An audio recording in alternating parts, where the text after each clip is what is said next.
Hello and welcome back. We've recently been on a trip into the Daintree rainforest area in northern Queensland, the oldest rainforest in the world, and we were there to do a photographic workshop, and we've come back with some new ideas and new ways of processing. And in this video we're going to take a look at the philosophy behind why you process your images to create a certain look or create a mood in your images. And this is the most important thing we consider when we're processing our images. So let's dive in, have a look at some images and work out how we can go about processing things. So we're going to have a look at how we can create the mood and the atmosphere in our images, and this is the philosophy behind why we do things. In previous videos we've covered a lot of aspects of the how to process images, but not necessarily the why.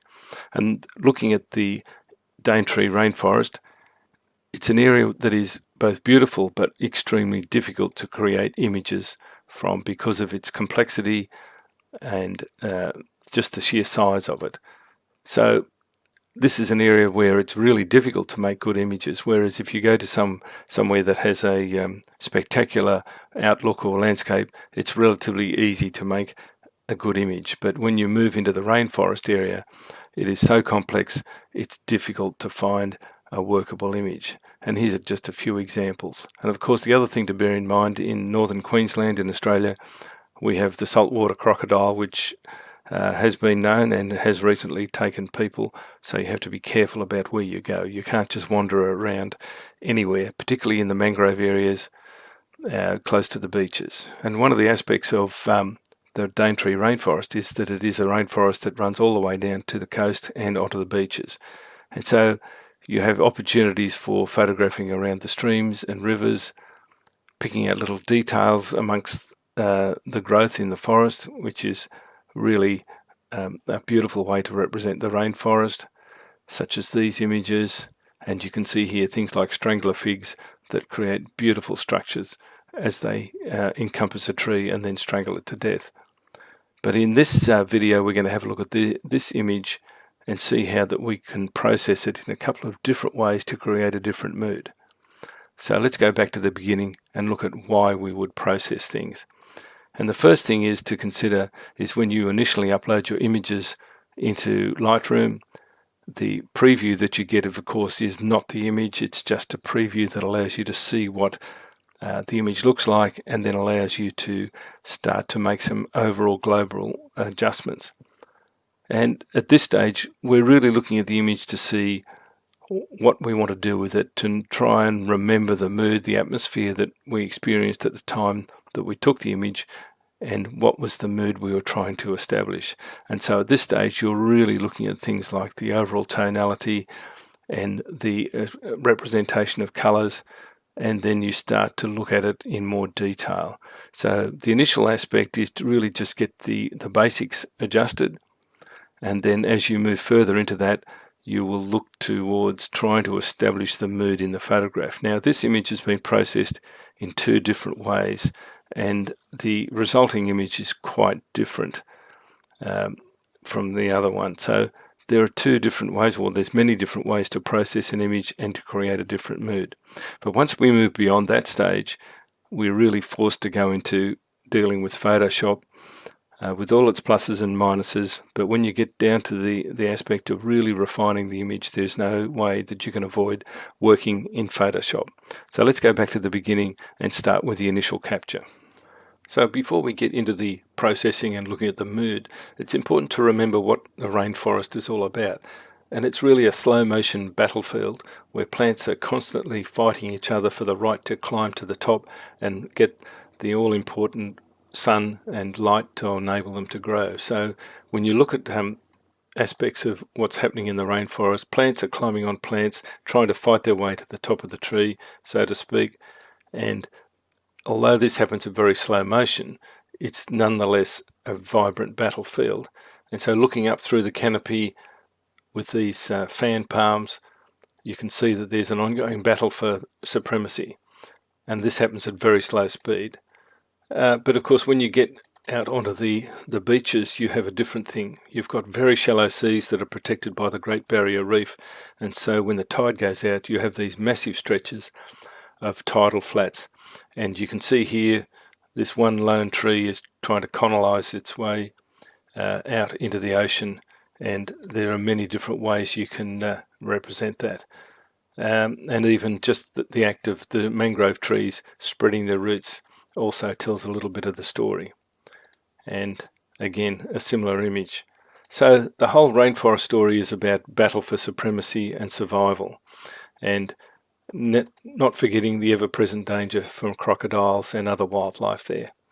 So let's go now and have a look at that first image we're going to have a look at, and we'll see how we'll think about processing it. So let's now have a look at how we would process this original image, bearing in mind our thoughts about the rainforest. So let's just move in here and move into the develop module. And firstly, you can see this is the image out of the camera before I've done anything. And my intent was that this small tree growing on this little outcrop in the stream was to be the focus of my attention. But looking at this original exposure, there's a lot of bright areas in the top, there's a lot of things going on, a lot of distractions, there's some ripples in the water, and a bit confusing. You can't really see what I'm interested in. So what we need to do now is to start to think about how we felt about the image and what we wanted to represent. So I'll just move over to the second version I made, which was obviously cropping in and removing some of that distraction and moving us closer towards looking at this tree. And this was the processing that I made initially on this image. And at the time I was thinking that this was more about the tree surviving against the onslaught of the forest behind. And in the resulting image that I came back up with, finally, I processed it quite darkly. And so to me, looking at this now, it looks as though the forest is intimidating and trying to threaten the tree, although these plants on the right hand side are still quite dominant and don't really convey the mood that I think I felt at the time. But moving back to the second version that I made, it shows more of the forest, and I've subdued the tones in the surrounding forest to the point where we can now concentrate on our little tree growing up and trying to fight that battle for supremacy. So how did we process that? Going back to our original image, obviously a bit of cropping is involved, but the most important thing is to establish the overall tonality of the image. Now, Adobe in their infinite wisdom managed to completely bugger things up when it comes to establishing the order of processing, and they put the color, the white balance, at the top of the tree. But in fact, our eyes are least sensitive to color, but they're more sensitive to tonality and contrast, so that we really should be looking at the white and black points in the image first, establishing the overall tonality before we even think about looking at the color temperature. And of course, Adobe managed to bugger things up again by forgetting that these are the A and B channels of the LAB color model, and why they decided not to call them A and B, nobody knows.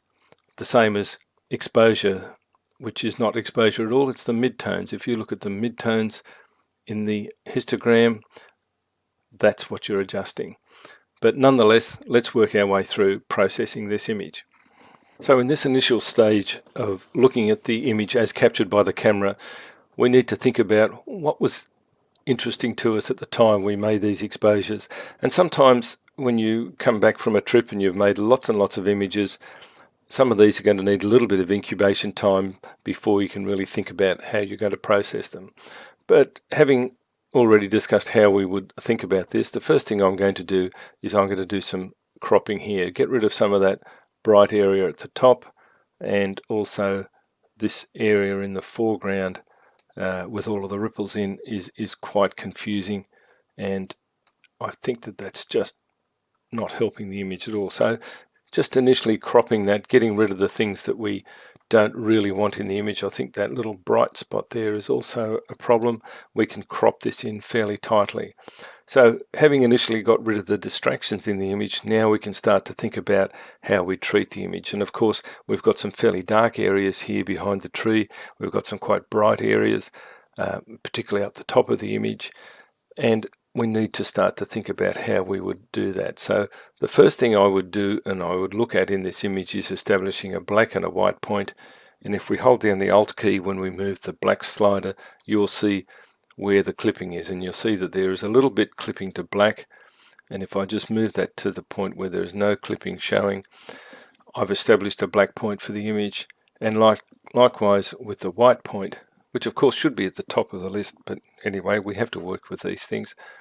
And we can see there that there's a little bit of clipping in those highlight areas. We may find that we can't even eliminate those entirely. And so having moved the whites in the image, which is this area here, we may then need to come back to the highlights, which again, looking at the area on the histogram, we can try and pull those back. But at this stage, we can't really eliminate all of those distractions. But we've moved the tonality roughly to where we want it to be, and then we can move the so-called exposure, which is the midtone slider, and adjust the overall feeling of the image. And of course, what we're doing now is we're flattening out the contrast a little bit, but what we're trying to do is eliminate all of those issues where they're bright and dark spots. And at this point, you might want to then start to look at the overall color representation in the image. And using these temperature and tint sliders, you will see that there's quite a dramatic difference in moving these around to get to what you want. And even in the situation in the rainforest, you're not really going to be able to use any of these presets because daylight isn't right. Shade is certainly not going to be right, although it's a little bit closer than daylight. But you can see now that everything's got a little bit too much yellow in it. And the critical thing here is, having established the overall tonality in the image, you need to start to look at how we represent. Let's just go back to 50% where we can see a little more. By moving the temperature and tint sliders around, you start to find that you will separate some of those color hues a little more effectively. And this is something you may want to come back to after you've played around with the tonality a bit, and just to fine-tune that to get it the way you want it. Now that may be just a bit too green, but by moving it around and looking at it fairly critically, obviously on a color corrected monitor, you will find that you'll find a color or color temperature balance that starts to separate those colors into their different shades. And so that's our initial processing, and of course we would probably look at things like a little bit of texture and clarity perhaps in the image. Let's just zoom in again. Let's go to 100%. Our tree in the foreground is critical to us, and we might decide we want a little bit more vibrancy, and you may decide that later on you want to add that. But the initial phase of processing is establishing the overall tonality and the color balance of the image, and then we can start to think about how we treat individual areas. So at this stage we've gone a long way towards establishing the mood in our image and getting somewhere towards what we want to represent in the photograph. And so if I move now from this one that I've just reworked onto the later version, still the raw file, but having played around with those color temperatures, the exposure, contrast, and I've lifted the shadows somewhat just to try and bring out some more in the image. And this is getting closer to what I want, but obviously there are still issues with highlight distraction points up here. Some of these fronds of the palms are also intrusive, and I really want to concentrate my interest on the tree in the foreground. And in part of this processing, which is the second phase, we're starting to refine our appearance of the image to the point where we can take it into Photoshop and do those final adjustments and eliminate some of these distractions. Now certainly you can do some things in Lightroom with masks and so forth, but really when it comes down to really refining the image, there's no substitute for working in Photoshop. And I think in this image I could have even looked at individual saturation adjustments or luminosity adjustments, and of course you need to do some initial sharpening of the image, although when I move this into Photoshop I would use Topaz Denoise to really emphasize the detail in the image. It was shot at 400 ISO, so there's not a lot of noise in it, but denoise does such a great job, why wouldn't you use it anyway? So let's now look at this and say, well, we've established broadly the mood, but we now need to do those final refinements where we can establish the importance of this tree in the image and remove some of these other distractions. So we'll move it over into Photoshop now and work through those steps. So here we are in Photoshop, and here's where we refine the image to the point where we've established the importance of all of the elements in the photograph and given them due attention. And this is the image as opened from Lightroom, back down here. And the first thing that I'm going to do is I'm going to apply some Topaz denoise and sharpen just to bring out the fine detail in the image. And if you haven't already used this, let's just have a look here at the image at 100%, and you'll see that while the differences might be subtle, that's without the sharpen and denoise, there is a certain difference, and it just brings out that fine detail in the image. So let's go back and fit that on the screen again. So I'm now starting to think about how I want these relationships between the elements in the image to work together. And it's obvious that these very bright areas are still a problem, and I need to somehow give this little tree the prominent position that it deserves. So the first thing I do is I use a Nik filter, Silver Efex Pro, blended to luminosity, just to bring out some of the mid-tone tones in the image. Blending it to luminosity means that it no longer becomes a monochrome effect, and you'll see that it's only at about 47% opacity. But bringing this in, it just seems to lift the tones in the mid areas just a little bit, gives me a little more subtlety that I can work with. But now I'm starting to look at this, and I can see that the issues are, again, all about these bright areas that are catching the sun.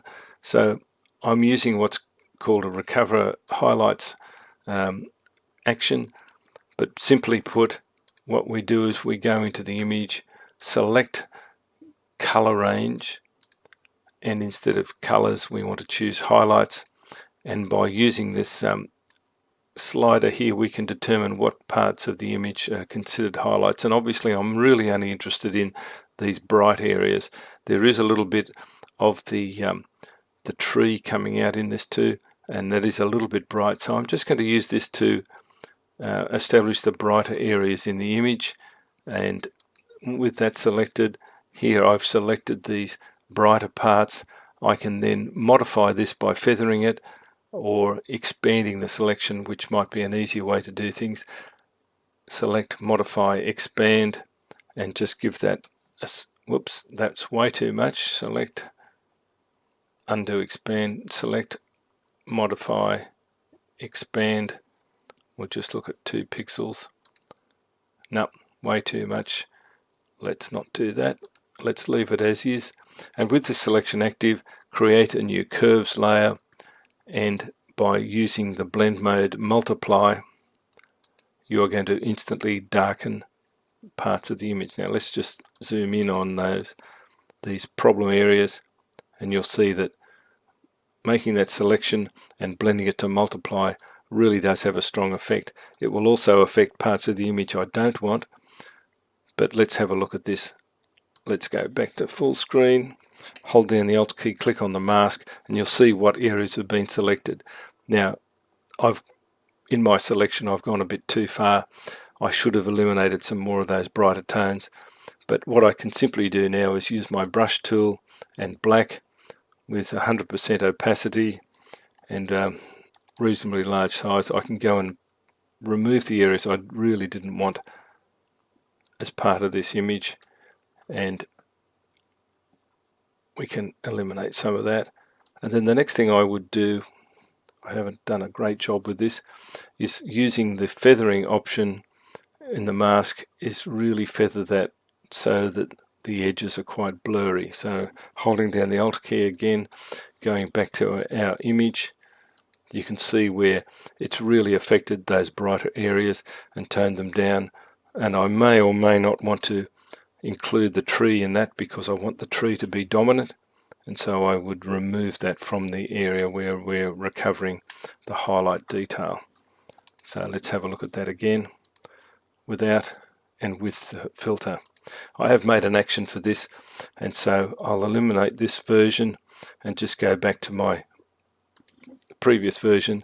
And what I did, let's go, I'll click on that. You'll see that I've actually made it much more selective, and I've feathered it quite a lot.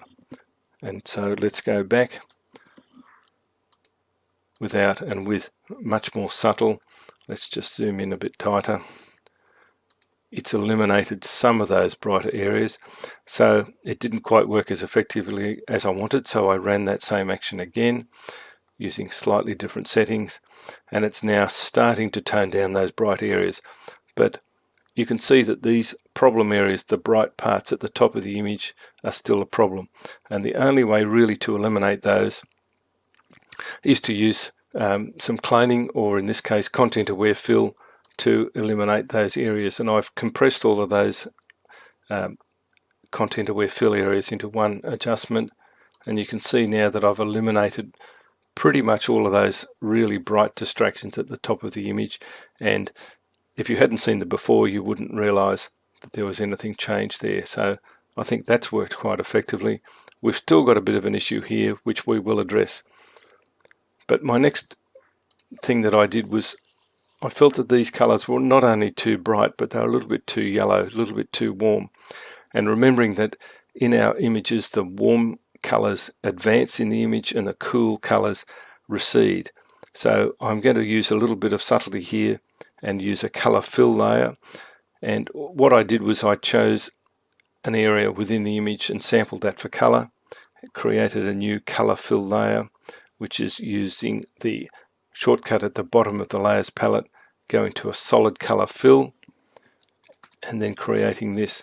And again, using my highlight selection area, which is those selections from using the color range highlights, I've applied the mask to this. And so now what I've done is I've cooled down by adding green to that area, cooled that down. It's quite subtle, you may not see it clearly on your screens, but it's quite subtle, has just toned down those areas a little bit.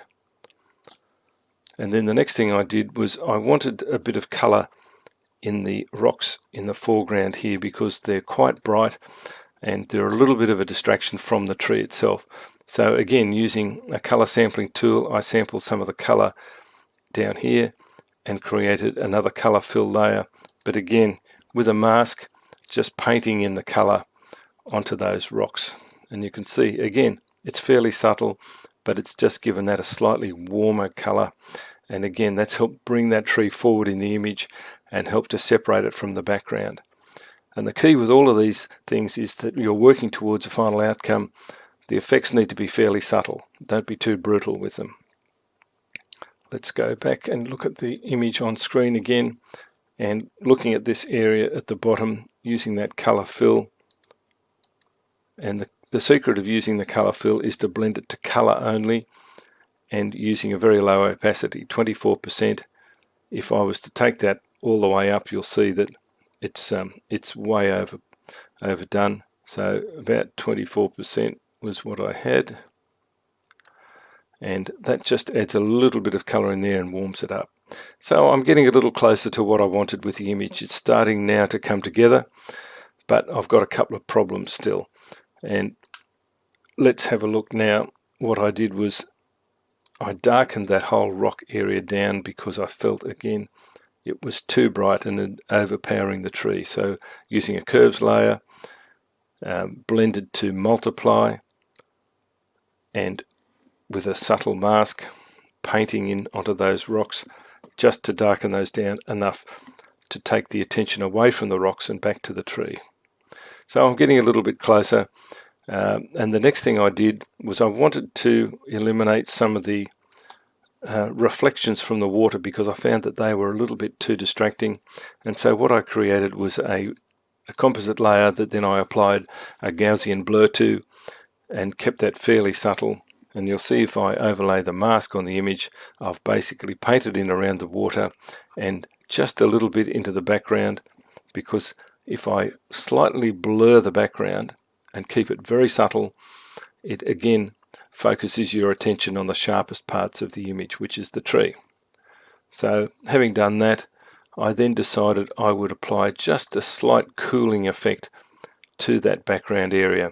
Again, using the cooler colors recede, warmer colors advance in the image. I wanted to push the foliage in the background further away.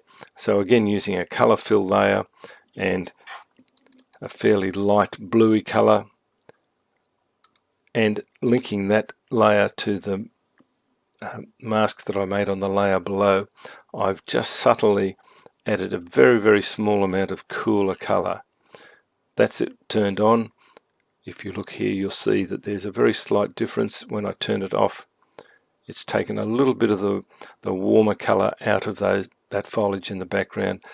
Again, a very subtle adjustment, and it just makes a small difference to the image. But again, my tree is coming forward, and I'm looking at how I can improve this even more. My next option was to lighten the areas in the water that were light and dark. There was quite a lot of contrast down here, and over here I wanted to eliminate some of that and flatten that out because it's not the main part of the image. So I'm getting closer. My next step was to use a 25-25-0 unsharp mask on this part of the image, and you'll see here I've just painted that in very roughly to really just add a little bit of extra detail into some parts of it.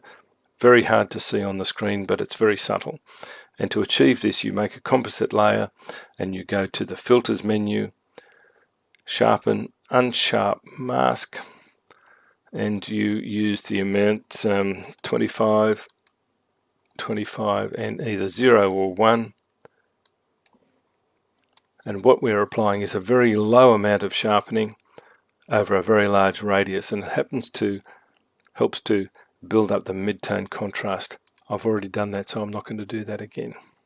So we're getting pretty close now. It's starting to get closer to what I felt, but I still was unhappy with the brightness of that foliage, so I again applied another one of those darkening adjustments using the multiply blend mode and the highlight selection, and now I'm getting even closer. And then almost at the end, I've applied a very small amount of vignetting using just the center part of the image to highlight the light on the image and darkening down the edges. And then looking at this again, I felt that the colors had started to lose their separation. So another option you can use is what's called a lookup table, which is a shortcut in your adjustments menu, which is this little grid of options. And I've used a lookup table called Fall Colors, and you'll see that that's added just a little bit of color contrast into the image.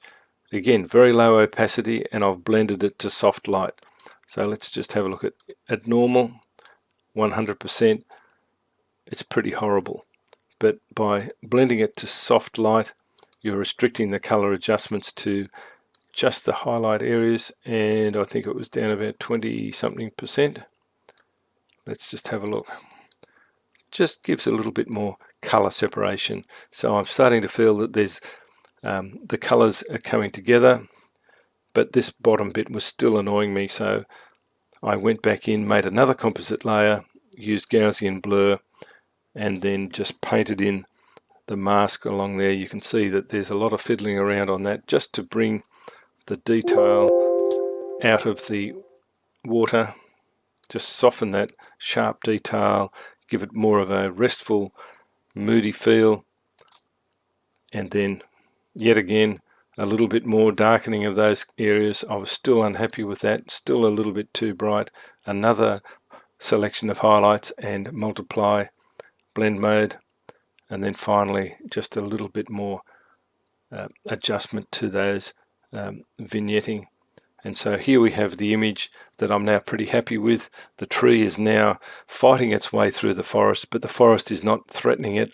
It's just there in the background, forming the background to the story. So if we go all the way back to the beginning and look at where it started from and where we finished, you'll see that I think overall it's a much improved image, and you really can't use all of these techniques in Lightroom. You need to go to Photoshop to do that. And if I look at the previous version I made, it's much more crunchy, it's much more threatening, and there's way too many distractions in these highlights. And so I think the second version I made is much more subtle, and it really does have that feeling. The tree is now bathed in light, and the forest is not so threatening, but it's forming that backdrop and supporting the image. Now, the very final thing I would do after working through an image and processing it to a point where I'm pretty happy with it is to leave it alone for a while, let it settle, and then come back and look at it a little bit later on. And having done that, I've looked at the image and I've decided there's a couple of things that I'm still not completely happy with. This little frond of palm here is really bothering me, and these fronds here are still giving me a little bit of trouble. So what I did was I created a new hue saturation adjustment layer, and taking my selection that I used earlier for those highlights, applied a mask to this layer, and then really dramatically reduced the saturation of both the yellow and the green layer channels, because both of those make up that color, and also using the lightness on those channels, I've really toned that down without increasing the saturation, because one of the problems is when you use a curves or levels adjustment on parts of an image, it increases the saturation as you darken it, and so you often end up with much more saturated colors as a result of that. So what I've done here is I've just toned that down. I think that now is much better. And then this area was still bothering me, so I decided I would go in and use the Content Aware Fill tool to eliminate that. But of course, now that I've got all of these adjustment layers, if I made a selection on the image now and went into Content Aware Fill, let's just do that. Let's just use the lasso tool, draw an area around it, and say go into Content Aware Fill. I can't access it because I need to have an image layer below that to work on. So let's just deselect that. So what I did was I created a new composite layer including everything below, made a selection on the image, and then went into the Content Aware Fill. Now, sometimes this can work really well and sometimes it works really badly. So let's just have a look at this. I've just drawn an area around that, and typically I would probably feather that a few pixels just so that I've got a little bit more of a subtle blending of those areas.